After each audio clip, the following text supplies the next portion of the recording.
ছাড়া তোমার কোনো অভাব নাই, তুমি ছাড়া আমার দ্বিতীয় কোনো রব নাই, তুমি ছাড়া তো কেউ আমার গুনাহ ক্ষমা করার নাই, তুমি আমার রব, তুমি আমার সব। এই তাকরীর আমার উপকার, এই স্বীকৃতিটা দেখতে আল্লাহ করতে ভালোবাসে। কারণ আমরা সবাই গুনাহগার, আমরা সবাই কি বিষ্ণু বলে কুল্লুকুম খাত্তাউন, মানে আমরা সবাই পাপী। সবাই কি? সবাই পাপী। আমরা সবাই পাপী। আপন পাপের বাটখারা দিয়ে অন্যের পাপ মাপি। আমরা যে পাপী এটা ভাবতে মনে চায় না কারো, খালি অন্যের পাপ দেখে আমরা, এটা ভুল। ওর এই পাপ, ও পাপী, ও জালেম, ও জাহান্নামী, এরকম একটা টেন্ডেন্সি। আমার যে কি হালাত এটার খেয়াল নাই। খেয়াল করতে হবে যে আমি সবচেয়ে বড় পাপী, ঠিক কিনা বলেন? পাপ করি না এমন কেউ আছি? হ্যাঁ আছি, আছি। কেউ না জানলেও জানে কি আমার পাপের ঘটনা? বিনা জান আমি তো জানি আমি কি পাপ করেছি। আমার কলেজার টুকরা ভাইরা, মাথাটাকে নিচু করে জীবনের সব গুনার ফেরেশতাগুলো একটা একটা করে স্বীকার করে আল্লাহকে বলেন, আল্লাহ আমি পাপী। আল্লাহ আমার চেয়ে বড় পাপী এই দুনিয়াতে কেউ নাই। আকাশের নিচে জমিনের উপরে আমার চেয়ে বড় পাপী কেউ নাই। একটা একটা করে আমরা স্বীকার করি আমি পাপী। সব পাপের স্বীকৃতি দিলাম। পৃথিবী না জান আমি তো জানি আমি কি পাপ করেছি। আমার পাপের করলে বিচার, বাঁচার আর নাই উপায়। দয়াময় তুমি মাফ করো আমায়, মাফ করো। আল্লাহ তাআলা যদি দয়া করে আমাদেরকে মাফ না করে, আমাদের বাঁচার কোনো উপায় নাই। আপনি কি ভেবেছেন আপনার নামাজ দিয়ে আপনি জান্নাতে যাবেন? আপনি তাহাজ্জুদ গুজার, সিজদা দিতে দিতে কপালে দাগ ফেলেছেন, এটা আপনারা জান্নাতে নেবে না। আপনি এলাকার সবচেয়ে বড় হাতেম ভাই, দানশীল, এই দানের ভরসায় বসে আছেন।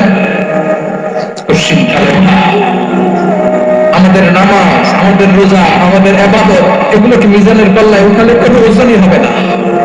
তবে আমাদের একটা কৌশল জানা আছে, আমরা আল্লাহর রহমতের ভিখারি। আমরা সেদিন আগেই গুনার স্বীকৃতি দিয়ে দেব। আমরা বলবো, আল্লাহ তুমি প্রশ্ন করার আগে তোমার একটা কথা বলি, আমার কিছু জিজ্ঞেস করো না, আমি সব করেছি। এমন কোনো পাপ নাই যে পাপ আমারে দিয়ে হয় নাই। তোমার রহমত দিয়ে তুমি জান্নাতে পাঠাবা, তোমার দয়ায় জান্নাতে যেতে চাই, আমল দিয়ে না। পারবেন বলতে? কিয়ামতের দিনে আমরা বলবো, আল্লাহ আমার আমল দিয়ে জান্নাত চাই না, আমি তোমার দয়া দিয়ে জান্নাত চাই। তোমার দয়া ছাড়া আমার কোনো উপায় নাই।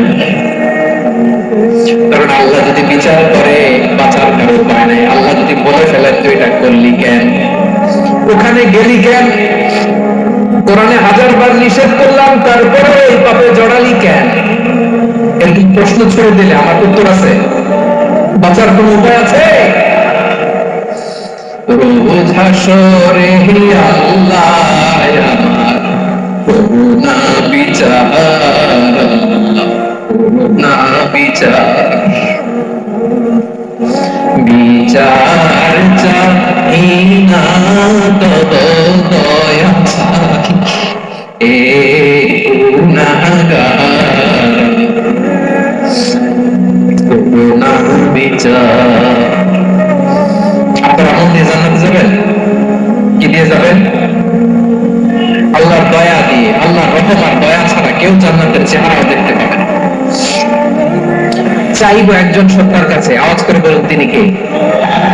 একজন সত্তার কাছে চাইবো। বিশ্বনবী ওনার চাচাতো ভাই আব্দুল্লাহ ইবনে আব্বাস রাদিয়াল্লাহু তাআলা আনহুকে বললেন, ইয়া আব্দুল্লাহ ইবনে আব্বাস, হে আব্দুল্লাহ ইবনে আব্বাস, ইদা সাআলতা ফাসআলিল্লাহ, যখন চাইবে আল্লাহর কাছে চাও। ও আব্দুল্লাহ, যখন চাইবা আল্লাহর কাছে চাও। ওয়া ইদা ইসতাআনতা ফাসতাইন বিল্লাহ, যখন সাহায্য চাইবা আল্লাহর কাছে ফরিয়াদ করো।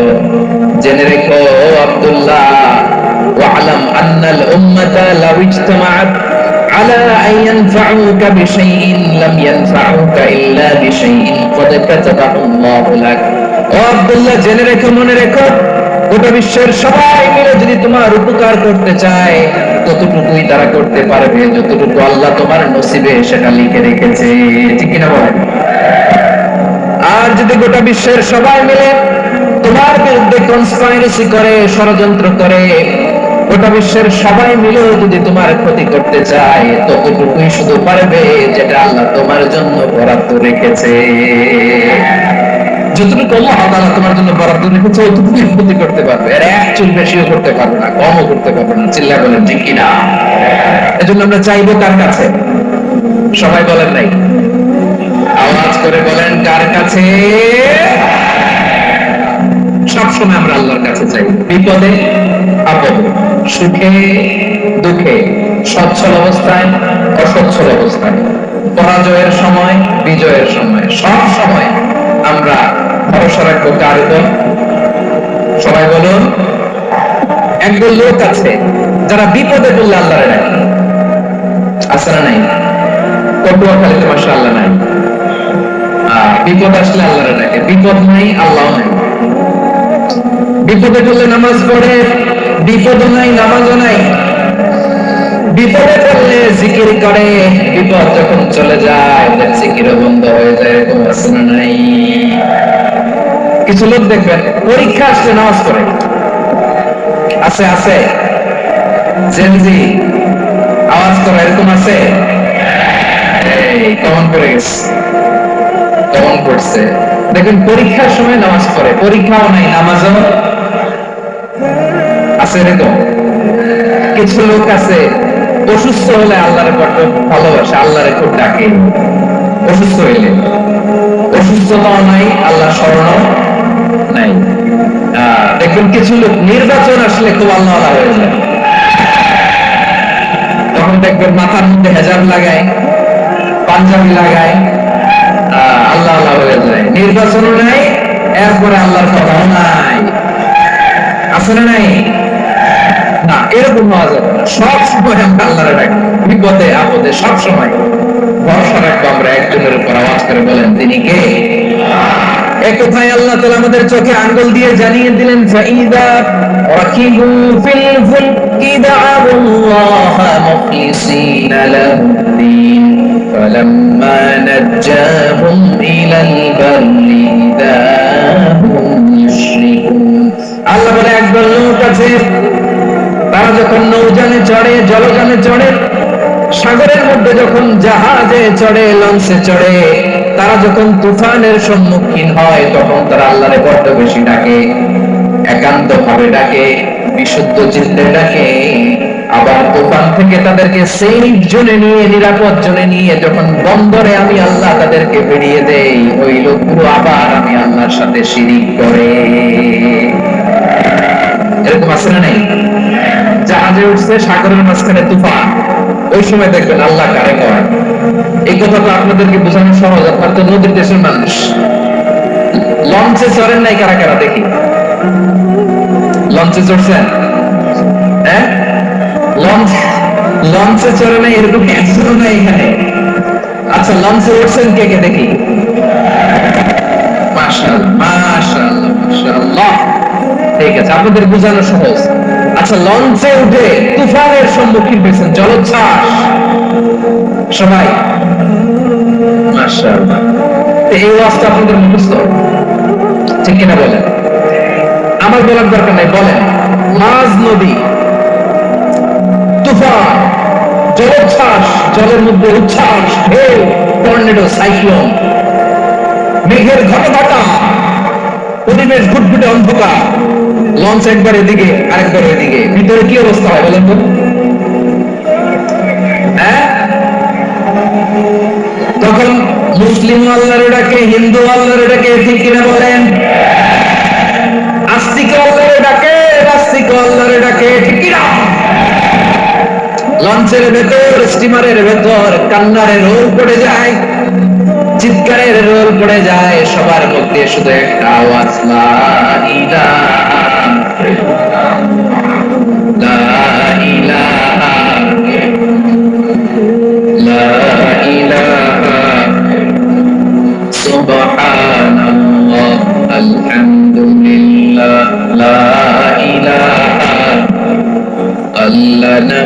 জিকির করবে যারা, আল্লাহর কাছে প্রিয় তারা, আল্লাহর কাছে প্রিয় যারা, জান্নাতে প্রবেশ করবে তারা, জোরে লা ইলাহা ইল্লাল্লাহ, লা ইলাহা ইল্লাল্লাহ, মুহাম্মাদুর রাসূলুল্লাহ সাল্লাল্লাহু আলাইহি ওয়াসাল্লাম।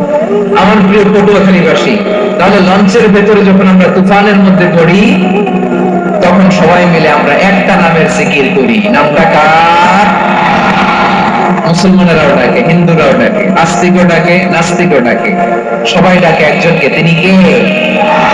আবার দেখবেন ওই আল্লাহ তুফানের পরে, ঝড়ের পরে এই লঞ্চটাকে যখন সদর ঘাটে ফিরিয়ে দেয়, আবার আমরা নাফরমানি শুরু করে দেই। সে কোথায় আল্লাহ বললেন, ফাইদা রাকিবু ফিল ফুলকি দা'আল্লাহা মুখলিসিনা লাহুদ্দীন ফালাম্মা নাজ্জাহুম ইলাল বাররি ইযা হুম ইউশরিকুন। সাগরে যখন তুফানে পড়ে আমি আল্লাহর ডাকে, আবার আমি আল্লাহ যখন বাঁচিয়ে দেই, আবার আমি আল্লাহর সাথে শিরিক শুরু করে। আমরা কি এরকম হতে চাই নাকি? এরকম করবেন? হ্যাঁ না, আমরা তুফানে বললেও আল্লাহরে ডাকি, আবার বাঁচায় দেওয়ার পরেও ডাকি কারে? আল্লাহকেই ডাকি। বিমানের মধ্যে মাঝে মাঝে দেখবেন যে এয়ার টার্বুলেন্স হয়, জানেন? এয়ার টার্বুলেন্স জানেন তো? মাঝে মাঝে বিমানটা বাউন্সিং করে, বাম্পি, ভেরি বাম্পি ওয়েদার। শোনেন নাই? 40,000 ফিট উপরে যখন থাকে, তখন পাইলট মাঝে মাঝে বলে, dear passengers, ladies and gentleman, right now we are flying 40,000 feet above the ground and we are passing very air turbulence, very heavy air turbulence right now. Please fasten your seatbelt. দেখবেন মাঝে মাঝে বলে যে, ভদ্র মহিলা, ভদ্র মহোদয়গণ, আমরা 40,000 ফিট উপর দিয়ে যাচ্ছি আর এয়ার টার্বুলেন্স ফেস করছি, মেহেরবানি করে আল্লাহর হস্তে সিট বেল্ট বাঁধুন। তখন বিমানটা এরকম বাউন্সিং করে, শেকিং করে। আপনারা মুখোমুখি হয়েছেন? ইদানিং এই এয়ার টার্বুলেন্স বেড়ে গিয়েছে। গত বছর আমার ইন্টারন্যাশনাল অনেকগুলো ফ্লাইট ছিল, তো আমি দেখলাম যে আগের ফ্লাইট গুলোর তুলনায় এখন এয়ার টার্বুলেন্স খুব বেশি। আমি একটু রিসার্চ করে দেখলাম, ক্লাইমেট চেঞ্জের কারণে, জলবায়ু পরিবর্তনের কারণে আকাশের বাতাসের মুভমেন্টে পরিবর্তন হয়েছে, ফলে এখন বিমান শেকিং করে বেশি, বাউন্সিং, বাম্পি ওয়েদার। তো বলেন তো, 40,000 ফিট উপরে যখন আপনি, 1000 ফিট, সবাই বলুন 1000 ফিট, 40,000 ফিট উপরে যখন আপনি, তখন যখন বিমানটা এরকম বাউন্সিং করে, সবাই যখন ভমিটিং করে বিমান নষ্ট করে দেয়, বমি করে, তখন বাঁচানোর কে আছে আল্লাহ ছাড়া? কেউ আছে? ওই মুহূর্তেও সবাই মিলে একজন ডাকে আওয়াজ করে বলেন, তিনি কে? মাঝে মাঝে কিছু সোশ্যাল মিডিয়ায় কিছু ভিডিও পাওয়া যায় যে হেভি যখন এয়ার টার্বুলেন্স হয়, 10 সেকেন্ড 15 সেকেন্ডের কিছু ভিডিও পাওয়া যায়, বিমানটা এরকম বাউন্সিং করছে, বাম্পি ওয়েদার, কাঁপছে, মানুষগুলো বমি করছে, অক্সিজেন মাস্কগুলো সব ঝুলে পড়েছে, বিমানটা শুধু কাঁপছে। তখন দেখবেন বিমানের ভেতরেও এরকম লঞ্চের মতো চিৎকার আছে নাই? বিমানের ভেতরেও তখন চিৎকার। গত বছর হিথ্রো এয়ারপোর্ট থেকে সিঙ্গাপুর এয়ারলাইন্সের একটা ফ্লাইট, হিথ্রো টু চাঙ্গি, একটা ফ্লাইটে এমন বেশি এয়ার টার্বুলেন্সের শিকার হয়েছিল এই এয়ারক্রাফটটা, 33 জন যাত্রী সেখানে আহত হয়েছে, একজন যাত্রী নিহত হয়েছে। কেবিন ক্রুজ, এয়ার হোস্টেস যারা আছে, একজনের নাক ফেটে, চোখ ফেটে, কপাল ফেটে, ব্লিডিং হয়ে শয়লা। প্রিয় ভাইরা, 40,000 ফিট উপরে বিমানটা যখন কাঁপে, তখন আমাদেরকে আল্লাহ ছাড়া আর কেউ বাঁচানোর আছে? এত আসতে বললে হবে? ওই কঠিন মুহূর্তে আমার বাবা আমারে বাঁচাতে পারে, আমার বন্ধু আমারে বাঁচাতে পারে, এই গ্রাউন্ডে জমিনের বুকে আমার প্রোটোকল, আমার ক্ষমতা, আমার দাম্ভিকতা, কোনো কিছু আমারে বাঁচাতে পারে? একজন ছাড়া, চিল্লায় বলতে হবে, তিনি কে? সে আল্লাহ বললেন, গোলাম, আমি বিপদের সময় ঠিকই তোমাদের বাঁচিয়ে নেই, ওই বিমানের ভেতরে 40,000 ফিট উপরে যখন তোমরা এয়ার টার্বুলেন্সের শিকার হও, তখন নাস্তিকও আল্লাহরে ডাকে, হিন্দু আল্লাহরে ডাকে, জোরে বলেন ঠিক কিনা? আবার বিমানটা যখন শান্ত হয়ে যায়, একটু পরেই বিমানের স্ক্রিনের মধ্যে হিন্দি সিনেমা খোঁজে। বিমানের স্ক্রিনে কিন্তু বিশাল ওখানে আফলাম ফিল্মের একেবারে বোঝাই করা। বিমানটা শান্ত হলে আবার হিন্দি সিনেমা দেখা শুরু করে। একটু আগে ডাকছিল কারে কারে দেখবেন বাংলাদেশে আমাদের ক্রিকেটাররা যখন অন্য কোনো দেশের সাথে খেলে, অনেক সময় এমন হয় বল বাকি একটা, রান দরকার 6টা। বল বাকি কয়টা? খালি বোঝে নাই বোধ হয়। বল বাকি কয়টা? রান দরকার। আপনি দেখবেন ক্যামেরাম্যান তখন গ্যালারিতে খালি দেখায় দর্শকদের যে কি অস্থিরতা। হিপহপ স্টাইলের মেয়েটা, যে মেয়েটার ওড়না এতক্ষণ ছিল গলায়, এতক্ষণ ছিল, ওই মেয়েটা দেখবেন ওড়নাটা টেনে মাথায় দিয়ে এরকম মুনাজাত করতেছে, আল্লাহ আল্লাহ, একটা সক্কা, আল্লাহ আল্লাহ, আমার লাল সবুজের পতাকারে তুমি অপমানিত করো না আল্লাহ, ইন্ডিয়ার সাথে আমাদের খেলা আল্লাহ আল্লাহ, একটা সক্কা, একটা একটা।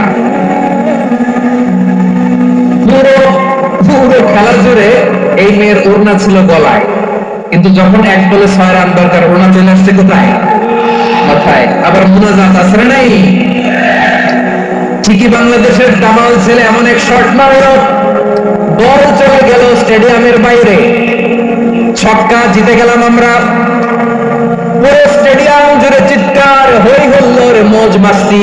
যে মেয়েটা মাথার মধ্যে ওড়না দিয়ে এতক্ষণ সুবহানাল্লাহ সুবহানাল্লাহ বলে আল্লাহর কাছে দোয়া করেছে, ওই মেয়ে এখন আবার ওড়না ফেলে দিয়ে নাচা শুরু করে দিয়েছে। তাহলে আল্লাহর ভয়, আল্লাহর প্রতি আস্থা, বিশ্বাস, ভালোবাসা, এটা কি ক্ষতিকের জন্য? মানে আমার যখন লাগবে তখন আল্লাহর ইউজ করবো নাকি? হ্যাঁ, বিপদে আপদে, সুখের সময় দুঃখের সময় সচ্ছল অসচ্ছল অবস্থায় বিশ্বাসীরা ভরসা রাখে একজনের উপর। চিৎকার করে বলো পটুয়াখালী তিনি কে? সে আল্লাহ বললেন, গোলাম মনে করো না জাহাজ থেকে সদরঘাটে বেরিয়ে দিলাম তুমি নিরাপদ হয়ে গেছো, মনে করো না 40,000 ফিট থেকে সেফ ল্যান্ডিং এর পরে এয়ারপোর্টে নেমে গেলে তুমি নিরাপদ হয়ে গেছো। মিয়া বিপদ কি শুধু সাগরে আর আকাশে? ঘরের বিপদ, ঘরের ভেতর বিপদ আসতে পারে কি পারে না? এজন্য সূরা মুলকে আল্লাহ বললেন, আমিনতুম মান ফিস সামাই আন ইয়াখসিফা বিকুমুল আরদা ফাইদা হিয়া তামুর। তোমরা কি ভাবছো তোমরা নিরাপদ? সাগরের মধ্যে তুফান, আল্লাহ আল্লাহ ডাকলাম, সদরঘাটে যে পৌঁছে বেঁচে গেছেন তো আপনি। আর কবে আপনারা আল্লাহ আল্লাহ তো সাগরের মাঝখানে তো আল্লাহ আপনারা পাইছিল, আর তো পাবে না। আর পাবে আপনারে? আর আল্লাহ ধরতে পারবে আপনারে? ঘরের ভেতর বিপদ দিয়ে আটকাতে পারে কে? 5 স্টার 7 স্টার হোটেলের ভেতরেও আমাকে বিপদের মধ্যে ফেলে দিতে পারেন কে? আল্লাহ বললেন, তোমরা কি ভেবেছো তোমরা নিরাপদ? আমি চাইলে ল্যান্ডস্লাইড, ভূমিধস দিয়ে 1 লক্ষ এক মুহূর্তে নিয়ে যেতে পারি। এক সুনামি দিয়ে থাপ্পড় মেরে 3 লক্ষ সাগরের ভেতরে ঢুকাই দিতে পারি, 1 সেকেন্ড লাগে না। أم أمنتم من في السماء أن يرسل عليكم حاصبا فستعلمون كيف نذير। আল্লাহ চাইলে আকাশ থেকে চোখের পানি ছেড়ে আল্লাহরে বলেন, আল্লাহ حاصبا فستعلمون كيف نذير। আল্লাহ চাইলে আকাশ থেকে পাথর বৃষ্টি নাজিল করতে পারেন কি পারেন না? এই মুহূর্তে এখানে ভূমিকম্প দিতে পারেন কি পারেন না? আচ্ছা, ভূমিকম্প যখন হয় আমাদের কারো হুঁশ থাকে? আপনি মনে করছেন আমরা সাধারণ মানুষ, আমরা দৌড় দেই, আর প্রেসিডেন্ট প্রধানমন্ত্রী ওনারা বুঝি খাটো শুয়ে থাকে?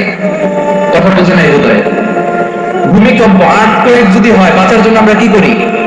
হয় খাটের তলায়, ডাইনিং টেবিলের নিচে, উপরে শক্ত কিছু আছে এর নিচে, অথবা ঘর ক্রিয়া দেও দৌড়। তো প্রধানমন্ত্রী উনি কি করে? প্রেসিডেন্ট উনি কি করে? উনি খাটের মধ্যে যে শুয়ে থাকে নাকি? উনি দৌড়, সাধারণ মানুষও দৌড়, প্রধানমন্ত্রীও দৌড়, বাড়িওয়ালাও দৌড়, ভাড়াটিয়াও দৌড়, সবাই দৌড়। নাকি ভাড়াটিয়ারা বাড়ি ছুঁয়ে দৌড়, বাড়িওয়ালারা আর বেরোয় না? এরকম না। তাহলে যে মুহূর্তে ভূমিকম্প দিয়ে নাস্তানাবুদ করতে পারে কে? আমার প্রিয় ভাইয়েরা, আমরা নিরাপদ নই, আমরা তার দয়ায় বেঁচে আছি। কার দয়ায়? এজন্য আল্লাহ বললেন, গোলাম, যে কোনো মুহূর্তে বিপদ দিয়ে তোমাদেরকে নাস্তানাবুদ করতে পারি। বিশ্বাসী বলে যদি নিজেকে দাবি করো, সব সময় ডাকতে হবে একজন সত্তাকে। বলেন তিনি কে? এই কথা ক্লিয়ার? এই সবগুলো উদাহরণ শেষে সবার কাছে ক্লিয়ার হয়েছে না যে বিপদ থেকে, আপদ থেকে, পরীক্ষা থেকে, ক্যালামিটি থেকে আমাদেরকে কেউ বাঁচাতে পারে না একজন সত্তা ছাড়া। আবারও বলেন তো তিনি কে? ক্লিয়ার? হ্যাঁ, সবাই বুঝতে পারছেন? আচ্ছা, এবার আমরা দেখি বিষ্ণু ইসলামের জীবনে বিপদ আপদ ছিল কিনা। উনি বিপদ আসলে কিভাবে ডিল করতেন, বিপদ আসলে কোন দোয়া পড়তে হয়, কিভাবে ফরিয়াদের হাত উত্তোলন করতে হয়, কিভাবে রবের দরবারে নতজানু হয়ে ফরিয়াদ করতে হয়, এটা জানার দরকার আছে না নাই? আসলে আমরা বিষ্ণুর জীবনী থেকে দেখি বিপদ আসলে উনি কি করতেন।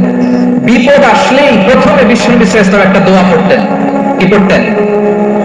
তিনি পড়তেন, ইন্না লিল্লাহি ওয়া ইন্না ইলাইহি রাজিউন। নিশ্চয় আমরা আল্লাহর জন্য, নিশ্চয় আমরা কার দিকে ফিরবো ভাই? আবার কার দিকে ফিরবো? আওয়াজ করে বলুন তো, আমরা এসেছি কার কাছ থেকে, আবারও ফিরে যাব কার কাছে? এজন্য বিষ্ণু পড়ছেন, ইন্না লিল্লাহি ওয়া ইন্না ইলাইহি রাজিউন। নিশ্চয় আল্লাহর জন্য, ওই আল্লাহর দিকেই আমরা ফিরে যাব। তারপরে বিষ্ণু পড়তেন, আল্লাহুম্মা আজুরনি ফি মুসিবাতি ওয়াখলুফ লি খায়রাম মিনহা।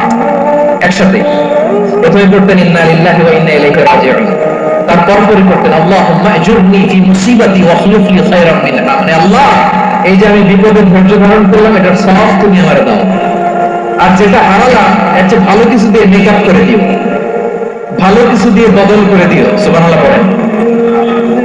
তাহলে বিপদ আসলে আমরা কি করব? কথা বলে, এই যে আমি শুয়েছিলাম, নাশিদ গাচ্ছিল ওরা, এদেশে পরস্পরে দেখা হলে দেয় সালাম, এদেশে আমজনতার হৃদয় জুড়ে পাকালাম, এদেশে বিপদ এলে সর্বজনে সর্বক্ষণে দোয়া পড়ে ইন্না লিল্লাহি। কি পড়ে? সুবহানাল্লাহ সুবহানাল্লাহ সুবহানাল্লাহ সুবহানাল্লাহ। এদেশে আযান শুনে সূর্য ওঠে সমুদ্রামে, এদেশে আযান শুনে সূর্য ডুবে সন্ধ্যা নামে, এদেশে সকল কাজে সবাই বলে বিসমিল্লাহ, এদেশে ভালো কিছু দেখে শুনে হাসি মুখে সবাই বলে মাশাআল্লাহ। সুবহানাল্লাহ পড়ে। তাহলে বিপদে আমরা কি পড়ি? কথা বুঝলে সবাই উত্তর দিতে হবে, বিপদ এলে কি পড়ি? তাহলে বিপদ এলেই আমরা এখন থেকে ইন্না লিল্লাহ করবো, নাকি হাই হুতাশ করবেন? একদল আছে হাই হুতাশ করে, আয় আল্লাহ রে মোর কি হইল রে, মুই কি হইল রে, মুই বোম্বে যাবো রে, আছে না নাই? এরকম বিলাপ করতে নিষেধ করেছেন বিশ্বনবী। কি করব, কই যাব, কি হবে, আয় হায়, এরকম হাহুতাশ আছে না নাই? বিশ্বাসীরা হাহুতাশ করে না, তারা ইন্না লিল্লাহ পড়ে। কি পড়ে? মনে থাকবে, আমরা পড়বো ইন্না লিল্লাহি ওয়া ইন্না ইলাইহি রাজিউন। নিশ্চয়ই আমরা আল্লাহর জন্য, আমরা আল্লাহর দিকেই ফিরে যাব। এরপর পড়বো আল্লাহুম্মা আজুরনি ফি মুসিবাতি ওয়াখলুফ লি খায়রাম মিনহা। আল্লাহ, আমি যে বিপদে ধৈর্য ধারণ করলাম এটার সওয়াব দিও, আর যা হারালাম তার চেয়ে ভালো কিছু দিয়ে বদল করে দিও। সুবহানাল্লাহ পড়েন।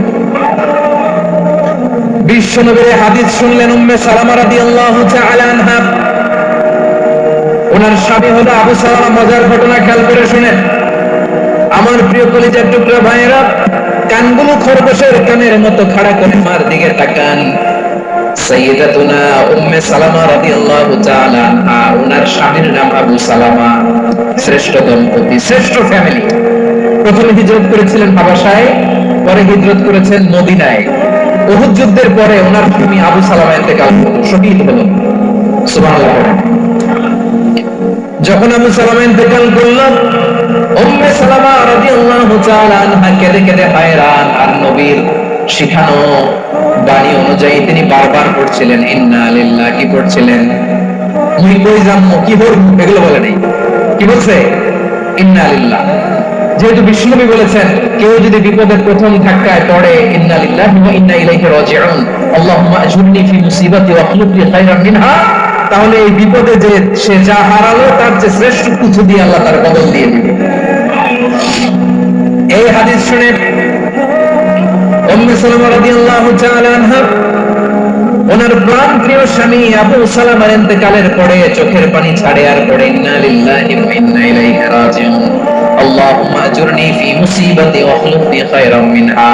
বারবার এই দোয়া পড়ে চোখের পানি ছাড়ে, এই দোয়া পড়ে চোখের পানি ছাড়ে, আর মনে মনে বলে আবু সালামার মতো ভালো মানুষ মদিনাতে নাই, আবু সালামার চেয়েও ভালো মানুষ মদিনাতে নাই, তার চেয়ে ভালো মানুষ কি করে আল্লাহ তাআলা আমারে দিবে, তার চেয়ে ভালো মানুষ তো আমি মদিনাতে দেখি না। চোখের পানি দিয়ে বুক ভাসায় আর নবীর হাদিসের উপর আমল করে পড়ে ইন্না লিল্লাহি ওয়া ইন্না ইলাইহি রাজিউন, ইন্না লিল্লাহি ওয়া ইন্না ইলাইহি রাজিউন। পড়তে পড়তে চোখের পানি ছাড়ে আর চিন্তা করে বিশ্বনবী বললেন এই দোয়া করলে যেটা হারালাম তার চেয়ে ভালো কিছু দিয়ে আল্লাহ পুরস্কার দেয়। আবু সালামের চেয়ে ভালো মানুষ মদিনার মধ্যে আর কে হতে পারে?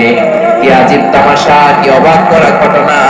কিছুদিন পরে দেখা গেল সাইয়্যিদুল মুরসালিন রাহমাতাল লিল আলামিন স্বয়ং বিশ্ব নবী উম্মে সালামাকে বিয়ের প্রস্তাব পাঠিয়েছে। স্বয়ং বিশ্ব নবী উম্মে সালামা রাদিয়াল্লাহু তাআলা থেকে বিয়ের প্রস্তাব পাঠিয়েছেন। উনি রাজি হয়ে গেলেন, বিয়ে হয়ে গেল, উনি হয়ে গেলেন উম্মুল মুমিনিন, আমাদের মা, পুরো মুসলিম উম্মার মা। চিৎকার করে বলেন আল্লাহু আকবার।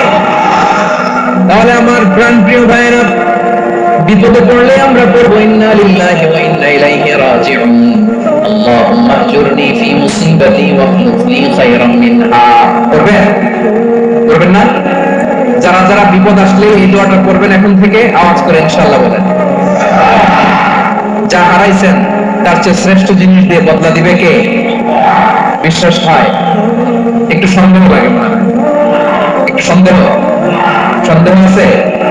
যাদের বিশ্বাস হবে তাদেরকে আল্লাহ উত্তম বদলা দিবে, ঠিক কিনা বলে? তাহলে বিপদে পড়লেই প্রথমে আমরা এটা করব। দোয়া করে যদি এখন মুখস্থ না হয়, এই যে রেকর্ডিং হচ্ছে পেয়ে যাবেন, কালকেই পেয়ে যাবেন, শুনে শুনে মুখস্থ করবেন। আমার মায়েরা, আমার বোনেরা, আপনাদের জন্য 3টি মাঠের অ্যারেঞ্জমেন্ট করা হয়েছে, আমি জানি। আপনারা এই দোয়াগুলো করবেন, আপনার স্বামীকে শেখাবেন, সন্তানকে শেখাবেন, আপনার পুরো পরিবারটাকে জান্নাতের টুকরো বানিয়ে দিবে কে? তাহলে বিপদ আসলে প্রথমে কি করতে হবে এটা জেনে গেলাম। এরপরে বিপদ আসলে নিজেকে কি করে আল্লাহর কাছে সঁপে দিতে হয় এটাও জানার দরকার আছে না? বিপদে প্রথমে ইন্না লিল্লাহ করলাম, ধৈর্য ধারণ করলাম, বিপদ থেকে উদ্ধারের সর্বোচ্চ চেষ্টা করলাম। আমার কাজ যখন শেষ তখন আমি আমার এই বিষয়টা আল্লাহর কাছে সঁপে দিব। কার কাছে সুপর্দ করবো? কার কাছে? বিপদে পড়লে কেমন করে নিজেকে আল্লাহর কাছে সঁপে দিতে হয় আসুন সাইয়েদনা ইব্রাহিম আলাইহিস সালামের জীবনী থেকে জানি। আল্লাহর খলিল ইব্রাহিম আলাইহিস সালাম আমাদের মতো সমাজ ব্যবস্থা পায় নাই। আমরা জন্মের পরে আমাদের কানের ভেতরে আযান দিয়েছে কি? একামত দিয়েছে কি? আমাদের বাপ দাদারা আমাদের কানে আযান দিয়েছে কি? দেয় নাই। আমাদের জন্মের পরেই তো আযান, একামত, বাড়ির পাশে মসজিদ, প্রতিদিন আযান, জুমার খুতবা, প্রতি মাসে মাসে তাফসীরুল কোরআন মাহফিল, মসজিদ, মিনারা, অভাব নাই, ঠিক কিনা বলেন? আপনি যে সুন্দর ইসলামিক এনভায়রনমেন্ট পেয়েছেন, আমাদের ইব্রাহিম খালিল নিউক্লিয়ার এরকম পেয়েছিলেন, হ্যাঁ? উনি জন্মের পর ওনার কানে আযান দিয়েছে কেউ? আমার প্রিয় ভাইরা, আগা গোড়া একটা শিরকি পরিবেশ উনি জন্মগ্রহণ করেছেন। উনি ছাড়া ওই তল্লাটে একজনও আল্লাহর উপর বিশ্বাসী নাই। কল্পনা করতে পারেন?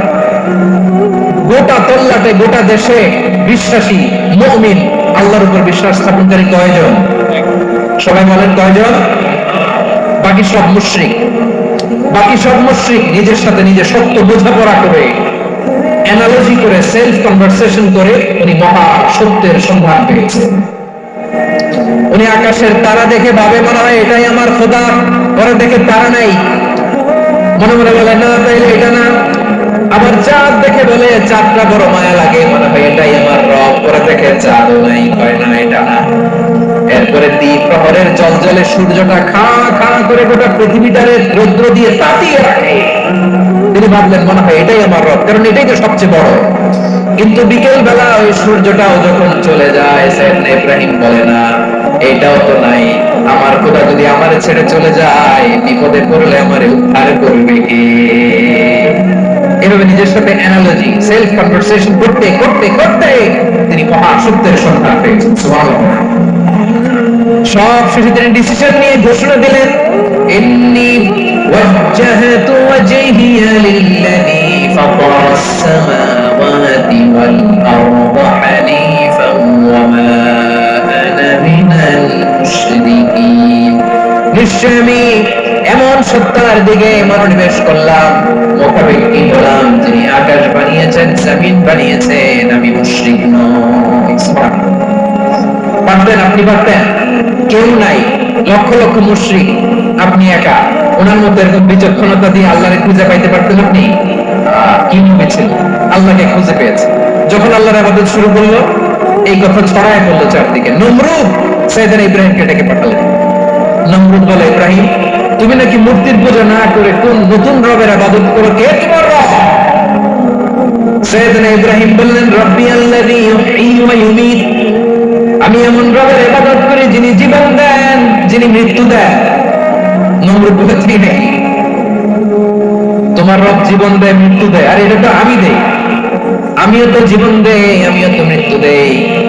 সাইয়েদনা ইব্রাহিম বললেন, কেমন করে তুমি জীবন দাও, মৃত্যু দাও, একটু দেখাও তো। নমরুদ জেলখানা থেকে দুজন কয়েদিকে ডেকে আনলো। কয়েদি এনে অর্ডার করলো, একটাকে এখনই শিরোচ্ছেদ,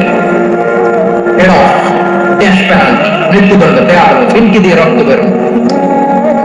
নমরুদ বলে, দেখো, দুজনকে ধরে আনলাম, একজন কয়েদিকে দিলাম ডেথ পেনাল্টি, মৃত্যুদণ্ড, ওরে মৃত্যু দিলাম।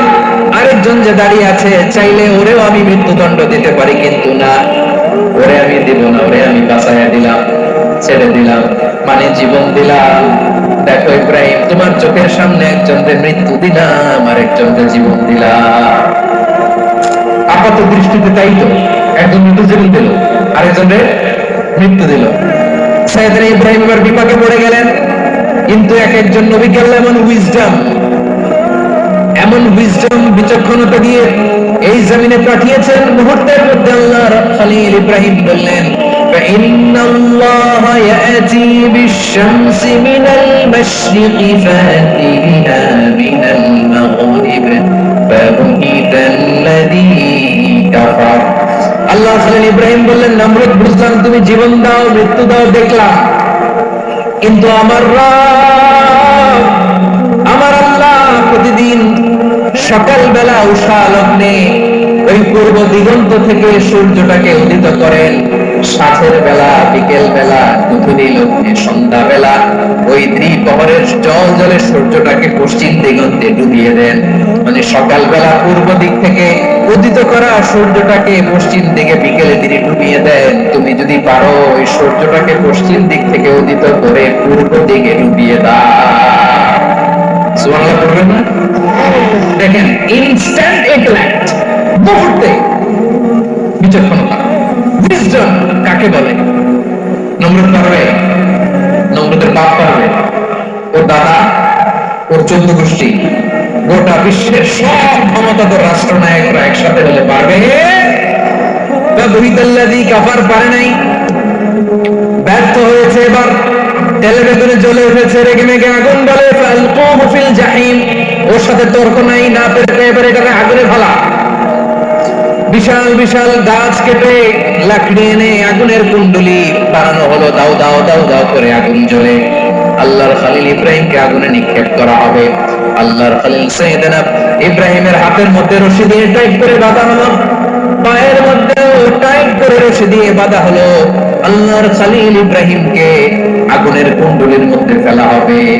অমিয়া, আপনি যে বিপদের কারণে ভয় পান, হতাশ হন, এটা কোন বিপদ ওনার বিপদের সামনে? খালি আওয়াজ করে বলুন, সাইয়েদনা খলিল ইব্রাহিমের বিপদের সামনে আমাদের বিপদগুলো কোনো বিপদ? কোনো বিপদই না, এটা কোনো বিপদই না। হাতটা বেঁধে টাইট করে নিক্ষেপ করা হবে, সিম্পলি ফেলা যাবে না, কারণ দাও দাও করে ব্লেজিং ফায়ার, এমন আগুনের কুণ্ডলী, কাছে যাওয়া যায় না, আগুনের উত্তাপে নিক্ষেপ করা হবে। চোখের পানি ছেড়ে আল্লাহরে বলে, আল্লাহ, আমি ছাড়া তোমার গোলামের অভাব নাই, তুমি ছাড়া আমার দ্বিতীয় কোনো রব নাই, তুমি ছাড়া তো কেউ আমার গুনাহ ক্ষমা করার নাই, তুমি আমার রব, তুমি আমার সব। বলতে পারবেন?